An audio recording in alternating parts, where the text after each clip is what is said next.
بسم اللہ الرحمن الرحیم۔ السلام علیکم دوستو، آپ دیکھ رہے ہیں انفو لانڈری آفیشیل اور میرا نام ہے منشا زیگم۔ آج جس ٹاپک پہ میں آپ سے گفتگو کرنا چاہ رہا ہوں، اصل میں ٹاپک تھوڑا سا سنجیدہ ہے، مگر کیا کروں، یہ میرے دل کے بہت قریب ہے۔ اصل اس کے پیچھے ایک لمبی کہانی ہے کہ بچپن سے لے کے جب تھوڑا بہت شعور آیا، تو جب تھوڑی سی ہم نے پولیٹکس کو پڑھنا شروع کیا اور ادھر ادھر دنیا کے حالات دیکھنے شروع کیے، تو اس وقت سے لے کے آج کے دن تک کہیں نہ کہیں مسلمانوں پہ مصیبتیں، عذاب، علام و مصائب پڑے رہتے ہیں۔ ایک نمبر ون تو مسلمانوں کے ملکوں میں خوشحالی نہ ہونے کے برابر ہے، سوائے چند ایک کنٹریز کے۔ لیکن جن کنٹریز میں خوشحالی ہے ان کے پاس اپنی سیکیورٹی کے لیے کوئی بندوبست نہیں ہے۔ اگر ہم سعودی عرب کی بات کریں یا مڈل ایسٹ کے دوسرے کنٹریز کی بات کریں، تو وہاں پر وہ لوگ فوج کو ہائر کرتے ہیں، یو ایس ملٹری کو پے کرتے ہیں تاکہ وہ ان کو سیکیورٹی فراہم کریں۔ ابھی سعودی عرب نے اپنی رائل فورس اور دوسری ملٹری بنائی ہے، لیکن ابھی تک اس طرح سے نہیں ہے کہ جس کو دیکھ کے کچھ ساتھ والے ملک یہ فیل کریں کہ وہ زیادہ سیکیور ہیں یا ان کو اس سے فائدہ ہوگا۔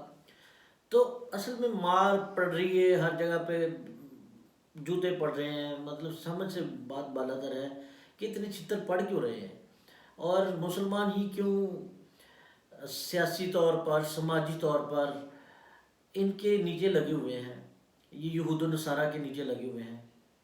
تو میں نے اس کو تھوڑا سا اس ٹاپک کو ڈگ آؤٹ کرنا شروع کیا کہ اس کو سمجھنے کی کوشش کروں کہ آخر معاملات کیا ہیں، آخر ہمارے ساتھ ہی ایسا کیوں ہو رہا ہے۔ ہم ہسٹری میں بڑا پڑا ہے کہ ہمارا بڑا عروج تھا، لیکن ہمیں جو زندگی ملی ہے، اس زندگی کے اندر تو ہم زوال ہی دیکھ رہے ہیں۔ مطلب بچپن سے فیوچر ٹینس میں ہم سنتے ہیں کہ ہمارا ملک ایسا ہو جائے گا، ایسا بن جائے گا، دنیا میں ہم امامت کروائیں گے، ہماری ایک امہ ہوگی۔ ایسا کچھ نظر نہیں آتا، ابھی تک دور دور تک نظر نہیں آتا، اور مجھے نہیں لگتا ہماری زندگیوں میں کچھ طرح سے آئے۔ تو میں نے جب اس کو پڑھنا شروع کیا تو مجھے سمجھ آئی کہ قرآن کا ایک عذاب قانون ہے۔ قرآن سے مراد بیسیکلی قرآن جو ہے وہ اللہ تعالیٰ کا کلام ہے، تو اللہ تعالیٰ کا ایک قانون ہے جس کے تحت یہ سارے حالات پیدا ہوتے ہیں۔ تو اس ٹاپک پہ میں تھوڑی سی آپ سے چیزیں شیئر کروں گا۔ اللہ تعالیٰ نے اس کائنات کو جب بنایا تو اس کے پیچھے اللہ تعالیٰ نے اس پوری کائنات کو ایک بڑے ڈسپلن طریقے سے اور بڑے نظم و ضبط کے ساتھ اس پورے سسٹم کو بنایا۔ اب اس سسٹم اسی نظم و ضبط کے ساتھ، اسی ڈسپلن کے ساتھ اس کائنات میں جتنی بھی اشیاء ہیں، ستارے ہیں، چاند ہے، آسمان ہے، سمندر ہے، پہاڑ ہیں، درخت ہیں، اور پتہ نہیں کتنی سپیشیز ہیں، وہ ساری ایک خودکار نظام کے تحت کام کر رہی ہیں۔ تو اللہ تعالیٰ نے اتنا سسٹمیٹک بنایا ہے، اور اللہ تعالیٰ کو سمجھنے کے لیے لوگ کہتے ہیں کہ جو ایتھیسٹ بیسیکلی ہوتے ہیں وہ یہ کہتے ہیں کہ جی رب نظر نہیں آتا۔ تو رب کو تو دیکھنا ہو تو صرف اپنے جسم کے اوپر ہی، اپنے اندر کی جو چیزیں ہیں انہیں کو سمجھنے کے لیے کوشش کرے تو انسان کو اللہ کی ذات کا پتہ چل جاتا ہے کہ یہ جو پورا ہمارے جسم کا سسٹم ہے، اس کا کوئی ایک حصہ جیسے ڈائجسٹیو سسٹم ہے یا بلڈ سرکولیشن ہے یا کوئی بھی ایک نظام کو آپ سمجھ لیں تو پتہ چلتا ہے کہ یہ کوئی خودکار نظام خود سے نہیں بن گیا، اس کے پیچھے بہت بڑی قوت درکار ہے۔ جس طرح سے آج کل اے آئی، آرٹیفیشیل انٹیلیجنس کا دور ہے، تو اس کے پیچھے بہت لمبی چوڑی پروگرامنگ کی ضرورت ہوتی ہے۔ تو اسی طرح سے یہ ساری چیزیں پروگرام ہوئی ہوئی ہیں، اور ڈی این اے کا تو اب پتہ چل گیا ہے کہ ڈی این اے کے اندر وہ کوڈنگ ہے پوری کی پوری، جس کے تحت انسان کی تمام جو ہے اس کا باڈی شیپ لیتی ہے، اور یہاں تک کہ اس کی عادات، اس کا رویہ، اور وہ بھی ساری اس کے ڈی این اے کے اندر بیسیکلی موجود ہوتی ہیں۔ اصل چیز اس کو ڈی کوڈ کرنے کی ضرورت ہے۔ تو قرآن یا اللہ تعالیٰ کا جو قانون ہے اس کے تحت یہ مصیبتیں اور یہ علام اور یہ جو مسئلے مسائل ہیں یہ کب پیدا ہوتے ہیں؟ تو جب ہم اس ڈسپلن میں اللہ تعالیٰ کی، جب اب اس کا حل اللہ تعالیٰ نے کلام پاک میں دیا ہے، قرآن پاک میں ہے، اور اللہ تعالیٰ بڑا کنسسٹنٹ ہے۔ سورہ الاحزاب آیت نمبر 62 میں ہے، اور تم ہرگز نہ پاؤ گے اللہ کی سنت میں کوئی تبدیلی۔ تو اللہ تعالیٰ نے یہ پورا نظام جب بنایا ہے تو اللہ چاہے تو ساری دنیا کو مسلمان کر دے، اللہ چاہے تو مسلمانوں کو فلیگ شپ دے دے مسلمان، لیکن اللہ تعالیٰ نے اس دنیا میں اپنے کلام کے تھرو اس سسٹم کو بنا کے ہمارے اوپر چھوڑا ہے کہ اب ہم کس طرح سے عمل کرتے ہیں۔ تو اس تدبر کرنے سے اور غور و فکر کرنے سے جو بیسیکلی چیز سمجھ آتی ہے، اب یہ قانون عذاب یا قانون مصیبتیں جو ہیں، مطلب مصیبتیں کیوں آتی ہیں ہمارے اوپر، اس کے دو علیحدہ علیحدہ پارٹس ہیں۔ ایک ہے انفرادی طور پہ مصیبت کیوں آتی ہے، اور دوسرا ہے اجتماعی طور پر۔ آج کا مسلمان اجتماعی طور پر مطلب بلکہ یورپ کے اندر لوگ اب دوست بتاتے ہیں کہ وہ اپنا انٹروڈکشن جو ہے ایز اے مسلم وہ کروانے سے بھی تھوڑا گھبراتے ہیں کہ ہمارے ساتھ اٹیک کر دیا گیا ہے ٹیررزم کو، حالانکہ مسلمان کہاں ٹیررسٹ ہو سکتا ہے؟ آپ مان سکتے ہیں ایک مسلمان ہو اور وہ ٹیررسٹ ہو؟ تو جب قانون عذاب یا مصیبتوں کا پیچھے جو سسٹم اللہ تعالیٰ نے قرآن پاک میں دیا ہے، وہ کسی ایک سورہ کے اندر یا کسی مطلب کچھ اسپیسیفک آیات کے اندر نہیں ہے، اس کے جو ہے مطلب پارٹس کے اندر مختلف جگہ پہ اس کو ایکسپلین کیا گیا ہے۔ اگر مجموعی طور پر اجتماعی طور پر اس کو دیکھا جائے تو اس کے پیچھے حکمت کیا ہے، مطلب اللہ تعالیٰ نے جو مختلف ہم سے پہلی قوموں کو بھی عذاب دیے یا ہمارے اوپر یہ مصیبتیں جو نازل ہو رہی ہیں، اس کا سرٹن کوئی رول یا ریگولیشن یا اس کے پیچھے کیا چیز ہے، یہ کسی ایک پیراگراف میں نہیں بتائی گئی، اجتماعی طور پر ہے۔ اور اللہ اپنے قوانین کو بدلتا نہیں ہے سوائے جب معجزات انبیاء کو دیے جاتے ہیں، اس وقت قدرتی طور پہ مطلب آگ کا کام ہے جلانا، لیکن حضرت ابراہیم علیہ السلام کو جب آگ میں پھینکا گیا تو آپ کو پتہ ہے کہ آگ کو اللہ تعالیٰ نے اس طرح سے کر دیا کہ اس کو حکم دے دیا کہ سلامتی والی ہو جا، تو حضرت ابراہیم علیہ السلام کا بال بھی بیکا نہ ہوا۔ تو کہنے کا مقصد یہ ہے کہ سوائے معجزات کے جب اللہ چاہے وہ ان قوانین کو روک سکتے ہیں، جس طرح موسیٰ علیہ السلام اسرائیل کو لے کے سمندر سے گزرے اور راستہ بن گیا، ویسے پانی کی یہ ٹریٹ نہیں ہے کہ وہ اس طرح سے رک جائے اور دیوار کی طرح کھڑا ہو جائے۔ تو اللہ جب چاہتا ہے وہ انٹروین کر سکتا ہے، وہ اس کے اندر تبدیلی لا سکتا ہے، لیکن عمومی طور پر یہ قوانین نہیں بدلے جاتے۔ اور نشانی کے طور پہ اللہ تعالیٰ نے ہمیں یہ چیزیں دکھائی ہیں کہ میں جب چاہوں، کیونکہ اللہ تعالیٰ فرماتا ہے کہ ان اللہ علی کل شیء قدیر، اللہ تعالیٰ تو ہر چیز پر قادر ہے، اللہ تعالیٰ جو چاہے وہ کر سکتا ہے۔ تو جب میں نے بتایا کہ جب مجموعی طور پر قرآن کے مختلف حصوں سے جو عذاب اور اصول جو متعین کیے گئے ہیں عذاب دینے کے یا مصیبتیں نازل کرنے کی، ان کے پیچھے حکمت جو ہے وہ کیا ہے، سب سے پہلے تو پہلی چیز سمجھنے کی یہ ہے کہ یہ دنیا جو ہے وہ دارالعذاب نہیں ہے۔ یہ دنیا کیا ہے؟ دارالعذاب نہیں ہے، یہ دارالامتحان ہے، ٹھیک ہے؟ تو دارالامتحان کا مطلب یہ ہے کہ یہاں پہ ہماری ایک آزمائش جاری ہے، اور آزمائش کا رزلٹ آج نہیں ہوگا بلکہ آخرت پہ جا کے ہمیں اس کا رزلٹ ملے گا۔ نتیجہ کیا نکلے گا وہ ہمیں آخرت میں پتہ چلے گا۔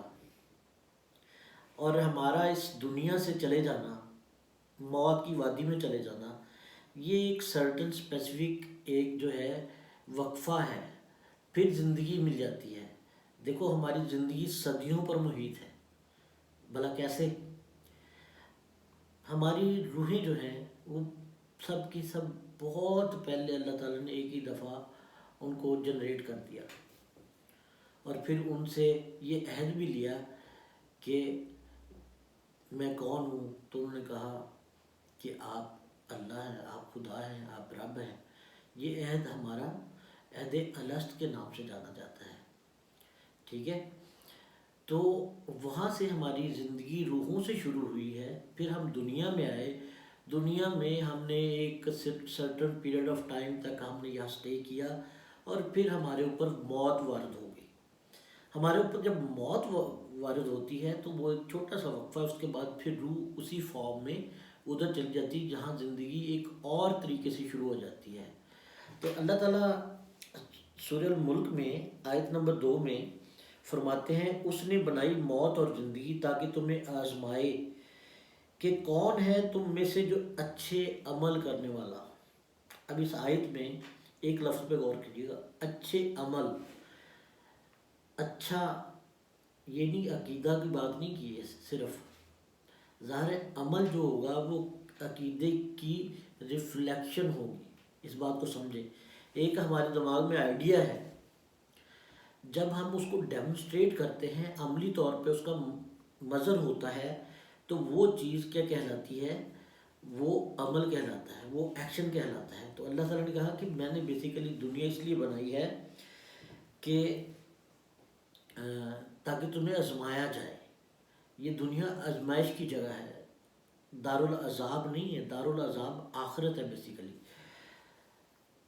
اچھا اس کے بعد کیا ہوگا؟ اس کے بعد جب آخرت کے دن اللہ تعالیٰ اکٹھے کرے گا تمام انسانوں کو، تو وہاں پر قوموں اور امتوں کی ایک اجتماعی پیشی ہوگی جس میں انبیاء اور رسل استغاثے کے گواہوں کی حیثیت سے ان پر حجت قائم کر سکیں گے۔ اس کا مطلب یہ ہے کہ وہاں پہ کوئی اجتماعی طور پہ کوئی قوم یہ نہیں کہہ سکتی یا اللہ ہمارے تک تو آپ کا پیغام ہی نہیں پہنچا تھا، ہم کیا کرتے، ہم کیسے عمل کرتے، ہمارے تک تو آپ کا کوئی میسج ہی نہیں پہنچا، ہمیں تو پتہ ہی نہیں چلا کہ آپ نے ہمیں پیدا کیا ہے۔ تو وہاں جو انبیاء ہوں گے وہ اس استغاثے کے اوپر گواہ ہوں گے کہ خدایا کہ ہم نے ان تک وہ میسج پہنچایا ہے۔ اور اس حجت کے بعد پھر جو ہے وہ چیز ختم ہو جائے گی، ان کا جو کلیم ہے کہ ہمارے تک میسج نہیں پہنچا، کیونکہ وہ جان بچانے کے لیے اس دن بھی جھوٹ بولنے سے باز نہیں آئیں گے۔ وہ کہیں گے اللہ سے کہ یا اللہ اگر آپ کا میسج پہنچ جاتا تو ہم کیوں نہ عمل کرتے۔ تو ابھی اپنے ارد گرد ذرا دیکھ لیں اور نظر گھما کے دیکھیں کہ ہمارے تک تو یہ میسج آیا ہوا ہے، تو کیا ہم عمل کرتے ہیں؟ بلکہ ہم تو میسج کو ڈی کوڈ نہیں کرتے، اس کو ہی نہیں سمجھتے۔ قرآن کو ڈی کوڈ کرنے کا مطلب یہ ہے کہ قرآن کے الفاظ کے اندر جو اللہ تعالیٰ ایجوکیٹ کرنا چاہتا ہے ہمیں، اس ایجوکیشن کو بیسیکلی ہم اٹین کریں اور اس کے مطابق عمل کریں۔ تو وہ تو کام ہم مسلمانوں تک تو پہنچا ہوا ہے نا۔ اور میں نے بات کہاں سے شروع کی تھی کہ ہمارے اوپر مصیبتیں اور علام و مصائب کہاں سے آتے ہیں؟ تو سب سے پہلی چیز یہ ہم نے نوٹ کی کہ اصل میں اللہ تعالیٰ اجتماعی طور پر قوموں کو وہاں پہ اکٹھا کرے گا اور انبیاء کرام استغاثے کے طور پہ وہاں گواہ کے طور پہ پیش ہوں گے اور حجت تمام کریں گے کہ یا اللہ ہم نے میسیج پہنچایا تھا، اس طرح سے پہنچایا۔ آپ کو حجت الوداع کا آخری خطبہ یاد ہوگا جب نبی پاک صلی اللہ علیہ وسلم فرمایا تھا کہ آپ تک میرا پیغام پہنچ گیا ہے، تو لوگوں نے کہا نہیں بالکل آپ نے نہ صرف پہنچایا بلکہ سمجھا بھی دیا ہے، اور پھر آپ نے 3 دفعہ فرمایا یا اللہ گواہ رہنا، یا اللہ گواہ رہنا، یا اللہ گواہ رہنا۔ ایک تو امتوں کے طور پہ یہ محاسبہ ہو جائے گا ہمارا، لیکن اس کے بعد ون بائی ون فردن جو محاسبہ ہے اصل وہ چیز ہے۔ امت کے طور پہ ایک امت کہے گی، ایک قوم کہے گی کہ ہمارے تک نہیں پہنچا میسیج، تو وہ تو جب انبیاء نے وہاں پہ کہہ دیا تو وہ تو معاملہ وہاں پہ ہو گیا ختم۔ اب آگی باری انڈیویجولز کی۔ جب انڈیویجول کی باری آتی ہے تو اللہ تعالیٰ فرماتے ہیں سورہ مریم میں آیت نمبر 95 میں، اور ان میں سے ہر شخص قیامت کے دن اللہ کے حضور پیش ہوگا فردن۔ مطلب اللہ تعالیٰ کے سامنے ایک شخص کو لایا جائے گا اور دونوں جو ہمارے فرشتے ہیں جو ہمارے ساتھ رہتے ہیں، جو لکھتے جاتے ہیں، وہ ہمیں پکڑ کے وہاں پہ لے کے جائیں گے اللہ تعالیٰ کے سامنے، اور وہاں پہ پھر ہمارے کرتوت ہمارے سامنے آ جائیں گے کہ ہم نے کیا عمل کیا، کیا صرف عقیدے تک ہی ہم اپنا ایمان رکھا یا اس کے اوپر ہم نے عمل بھی کیا اور اس عقیدے کو قائم بھی کیا کہ نہیں کیا ہے۔ یہ اصل بات ہے۔ تو فردن اس میں ہوگی۔ تو جو انفرادی مصیبتیں ہیں وہ بیسیکلی امتحان اور آزمائش کی غرض سے کی جاتی، جو ہمارے اوپر ایک بندہ بڑا اچھا نیکوکار ہوتا ہے، عبادت گزار ہوتا ہے، اپنے عمل میں بہت اچھا ہوتا ہے، لیکن مصیبت اس کے اوپر بھی آ جاتی ہے، تو یہ مصیبت جو ہے وہ آزمائش کے لیے آتی ہے۔ ہاں اس کے علاوہ بھی ایک اور چیز ہے کہ سم ٹائم یہ ہوتا ہے کہ اس شخص سے کچھ ایسے گناہ ہو جاتے ہیں جس کی وجہ سے وہ شخص جو ہے وہ اللہ تعالیٰ یہ چاہتے ہیں کہ یہ ویسے تو نیک انسان ہے لیکن اس سے یہ مسئلہ خراب ہو گیا ہے یا یہ اس نے غلطی کر دی، تو اس کو ٹھیک کرنے کے لیے اللہ تعالیٰ اس کے اوپر کوئی آزمائش ڈال دیتے ہیں جس سے اس گناہ کا کفارہ ہو جاتا ہے. اس کو سمجھنے کی ضرورت. تو اب اس کے بعد بیسیکلی جو قوموں اور امتوں کی بات ہے ان کا جو عذاب کا نظام ہے جو اجتماعی طور پر وہ تقریباً دنیا میں ہی ہو جاتا ہے. وہ مسئلہ مسائل جو ہے یہاں دنیا میں مکمل ہو جاتا ہے، ان کو عذاب دے دیا جاتا ہے. اسی لیے اگر ہم دیکھیں تو ہم مصائب و آلام کا شکار ہیں، کیونکہ اس کے پیچھے ریزن یہ ہے. جب قوانین کو پڑھتے ہیں تو ہمیں سمجھ آتی ہے کہ ان کے پیچھے کیا ہے. تو جب اللہ تعالیٰ قوموں کو اور امتوں کو یہاں پہ عذاب دیتے ہیں تو اس میں ایک یہ چیز بھی ہوتی ہے، کہتے ہیں نا گھئیوں کے ساتھ گھن بھی پس جاتا ہے. تو جو نیکوکار لوگ ہوتے ہیں وہ بھی اس کے ساتھ پس جاتے ہیں، ان کو بھی معافی نہیں ملتی. آپ یہ مت سمجھیں کہ آپ انفرادی طور پہ عبادت کر رہے ہیں، لیکن اس میں ایک استثناء کی امید ہے. وہ کس طرح سے؟ کوئی ایسا شخص جس نے اپنی مکمل قوت زور سے برائی کو ختم کرنے کی کوشش کی اور نیکی کا درس دیتا رہا، اس کو اللہ تعالیٰ بچا لیتے ہیں. پھر بھی اس کو جب مجموعی طور پر عذاب آتا ہے تو اس میں بھی اس کو بچا لیتے ہیں. جس طرح سورہ انفال میں اللہ تعالیٰ فرماتے ہیں آیت نمبر 25 میں، اور ڈرو اس وبال سے جو تم میں سے صرف ظالموں ہی کو لاحق نہیں ہوگا، اور جان رکھو اللہ سزا دینے میں بہت سخت ہے. تو اس کا مطلب ہے گئیوں کے ساتھ گھن بھی پس جائے گا، سوائے ان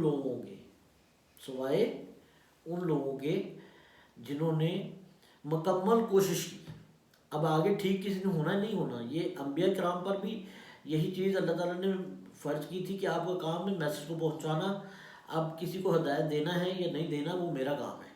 تو یہاں پر بھی کوئی شخص اپنی پوری کوشش کرتا ہے، ایک خالص تن کوشش جو ہے وہ کرتا ہے کہ برائی سے لوگوں کو، اپنے ارد گرد کے لوگوں کو اس سے روکا جائے، تو اس کی ایفرٹس بیسیکلی بیٹر کرتی ہیں. جس طرح اللہ تعالیٰ فرماتے ہیں سورہ الاعراف آیت نمبر 165 میں، ہم نے بچا لیا ان لوگوں کو جو بدی سے روکتے تھے. تو ان لوگوں کو بیسیکلی اللہ تعالیٰ بچا دیتا ہے. اب میں دوبارہ اس کو تھوڑی سی سمرائز کر دیتا ہوں آپ کے سمجھنے کے لیے.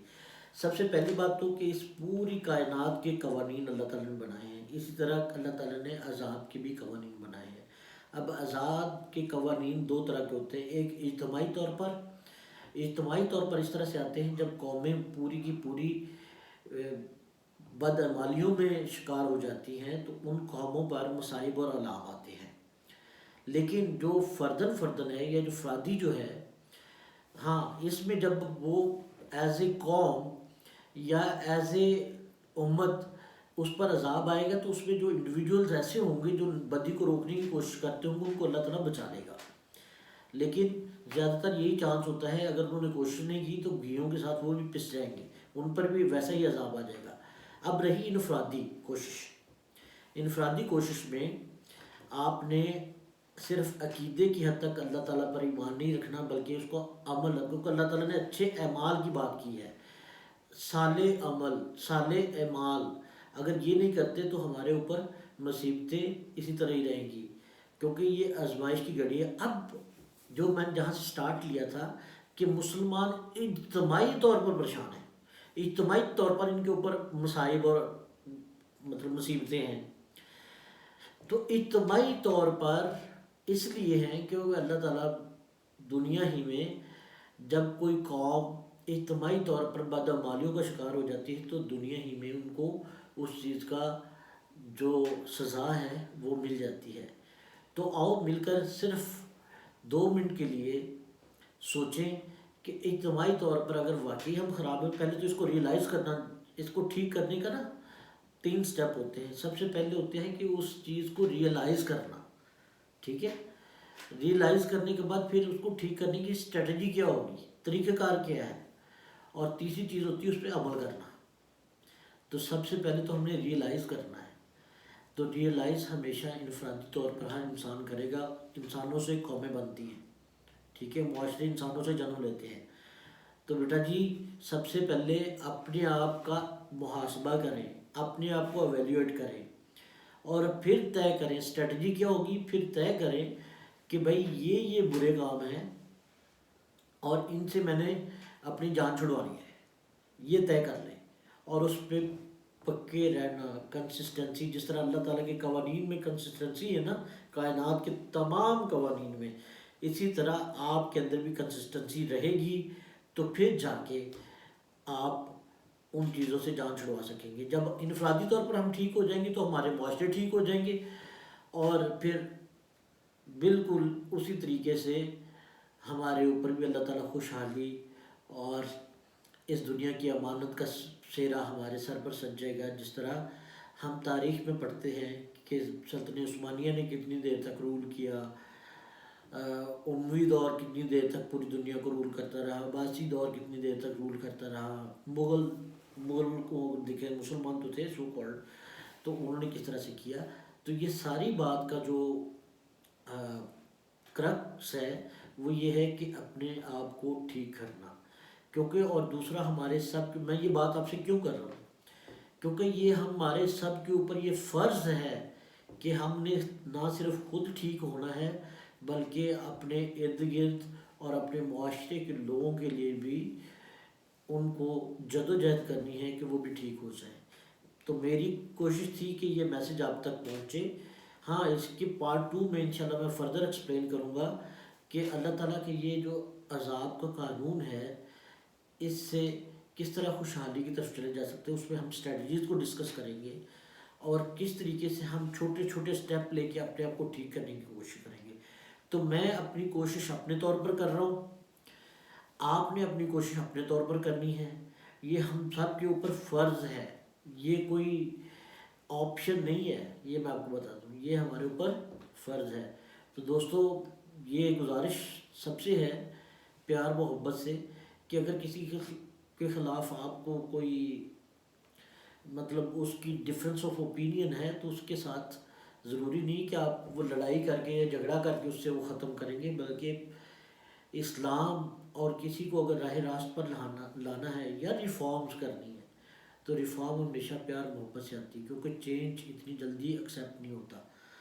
تو آپ اپنے لیول پہ کوشش کریں اور میں اپنے لیول پہ کوشش کرتا ہوں، تو مل جل کر یہ سوسائٹی ٹھیک ہوگی.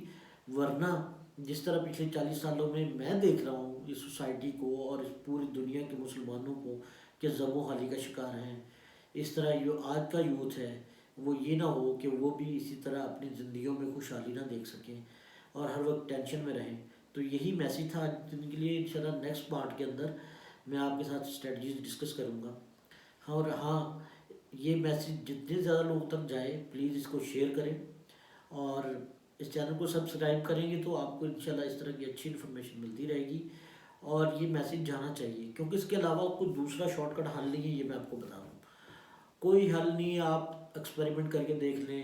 تاریخ بڑی پڑی ہے ان چیزوں سے، لوگوں نے ایکسپیریمنٹ کیے، شارٹ کٹ کرنے کی کوشش کی. کچھ کہتے تھے لیڈر اچھا آ جائے تو قوم اچھی بن جاتی ہے، لیکن اگر ہم نبی پاک صلی اللہ علیہ وسلم کی سیرت کا مطالعہ کریں تو انہوں نے ایک ایک انڈیویجول کے اوپر کام کیا تھا، ایک ایک فرد کے اوپر کام کیا تھا، اور پھر ان کی کردار اس لیول کے بنے تھے کہ حضرت عمر فاروق رضی اللہ تعالیٰ عنہ جب یروشلم کو فتح کرنے جاتے ہیں تو ہاتھ میں جوتے پکڑے ہوئے ہیں، کپڑے پھٹے پرانے ہیں، لیکن ان کی عزت اور مقام اور مرتبہ کہ وہ عیسائی اندر بیٹھے ہوئے ڈر رہے تھے کہ وہ درویش صرف انسان آ گیا ہے، اور انہوں نے اندر سے چابیاں لا کے دے دیں اور یروشلم ایک قطرہ خون بہانے کے بغیر فتح ہو گیا. تو بہت شکریہ آپ کا، اور اسی طرح سے جڑے رہیں اس چینل کے ساتھ اور گفتگو جاری رہے گی اور انشاءاللہ مزہ آتا رہے گا. کوئی سیریس کانٹینٹ بھی دیکھ لیا کریں، ضروری مذاق اور اس طرح کے بیہودہ لغو میں نہ پڑے. یہ قیمتی ٹائم ہے، یہ زندگی جو ہے نا بڑی قیمتی ٹائم ہے بیٹا، اس پہ توجہ دیں. بہت شکریہ.